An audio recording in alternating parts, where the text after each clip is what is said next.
Today, I want to offer you a video about a topic that I've been thinking about and sort of planning sharing a video with this topic with you for a while now, for a few weeks now. But then other topics sort of end up coming first, and then this next one comes first. And in the meantime, I've actually still kind of talked about it, just not as the main topic for the video. So I've already said a fair amount of what I want to say, I think. So who knows, maybe this one will end up being brief. But maybe not. Maybe I'll spend so long talking about how it might be brief that it ends up being long. I'm actually really good at that. It's one of my talents. See, the thing I've noticed about brevity is that you never know if you've achieved it until you're done talking, right? Or writing. The other day I wrote an email and I opened with it by saying something to the effect of, "I'll try to keep this brief." And then 3 paragraphs later I said, "I think I failed." And I thought about, I haven't hit send yet. I could go back and delete that line at the beginning, but then I decided, no, I want it to be real. And that's always one of my goals, is to be real with you all. So I'm going to be real with you all as after that almost minute and a half ridiculous introduction, I want to be real with you all about this topic that freedom is essential. Now, as I said, this has been on my mind for weeks now as I've started reflecting on the different aspects of our faith and that are particularly relevant right now as we understand what it means that our faith is essential, right? And the reason that we're not able to do certain things, certainly certain things that we should intend to do and want to do, etc., we should miss it when it's gone deeply. We should never take these things for granted. But the fact that we're not able to do some of these things right now, it is not an indication that the faith is not essential, right? And so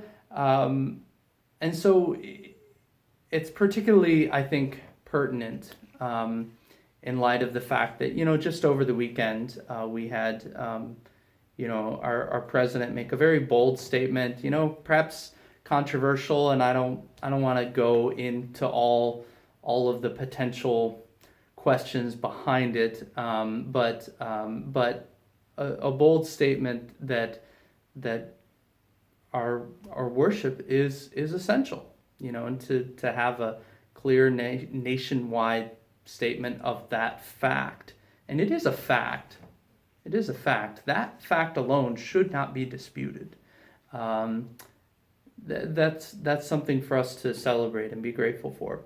For the most part, even essential services still have restrictions, right? And so really that's for us to determine. But ultimately, while I think we can be grateful for and applaud and acknowledge that statement, and as is always the case, sometimes the media and sometimes political opponents will sort of misrepresent the statement and whatever, and I don't want to go into that either. But anyway, because saying something is essential doesn't mean that there won't be appropriate restrictions to ensure people's safety. But here's the thing. Here's one of the things that we need to address as we discuss that, is that we were already essential. Now, that has to do with, first of all, the definition in Illinois and the list, all of what was defined essential in Illinois. But even I'm not just talking about a legal status in our state that applies to us specifically here in our state. I'm talking about it's a fact that the church is essential, and that we didn't really need, now granted, politically significant, I'm not downplaying it, but we didn't really need a president to tell us that. We don't need a governor to tell us that. It is essential. Our faith is essential. You see, One misunderstanding that some people have had is the thinking that the government has closed our church. It's not what has taken place, okay? When civil authorities and religious authorities make similar decisions in a crisis situation, it should be evidence that they have similar concerns and are both working toward the common good. And ultimately, so no president or governor ordered the mass suspension. No president or governor can order it to immediately stop. That's just not what freedom of religion entails. Because ultimately, my last video reflected on obedience, right? And I should be clear about saying who my obedience is to. My obedience is to the bishop. And our bishop has really been working hard. And as I reflected in that last video on obedience, he's really been working hard to make some really tough decisions because the decisions are his to make, right? That's who my obedience is to, because the church is free. And we should understand that. We should appreciate that. And so ultimately, our bishop has been making some tough decisions, and in the midst of that, he has a plan to go about the process, a plan that's underway of gradually reopening in a manner that is safe and appropriate. So that's why if some are wondering, after that statement got a lot of attention and it might seem like nothing changed, it might seem like we're just staying the course, it's because we're already on the path, right? Now, I can never predict what's going to change tomorrow or this afternoon or whatnot, but it's important that people know that that the church is free, that the government is not pulling the strings, and we're working towards using our freedom responsibly. Because all along, as I've been thinking about sort of sharing a video on freedom is essential in light of the faith, that we understand that freedom and responsibility go together, right? That we understand, the phrase is used, and that my freedom to swing my fist stops where the other person's nose begins, right? And it might seem like we're being told everybody has 6-foot noses, right? It's kind of a joke. Maybe it's a lame joke, sorry. But the reality is that these decisions being made are not made in a way that is a restriction of the freedom of the church. They're being made by the church out of a concern for responsibility. And as I addressed last time, it's important that we understand that these two realities, freedom and responsibility, have to be both a part of the picture, right? They go together in so many ways. They go together in part because, like one thing I'm kind of repeating myself, I know, but I commented on this last time that the enemy will try to tear us apart, among other ways, by sort of suggesting that we sort of reframe the other person's intentions, right? And so the one who's passionate about freedom might misunderstand those who are passionate right now about responsibility to serve the common good and to promote everyone's health and safety, and might misrepresent that as fear, right? And that's not helpful to anyone, right? And on the flip side, those who are most passionate right now about responsibility might misrepresent the intentions of those who are most passionate about freedom and calling it selfishness. that's not helpful either, right? We have to be respectful enough to respect what the good intentions of each other are and then engage in productive dialogue, right?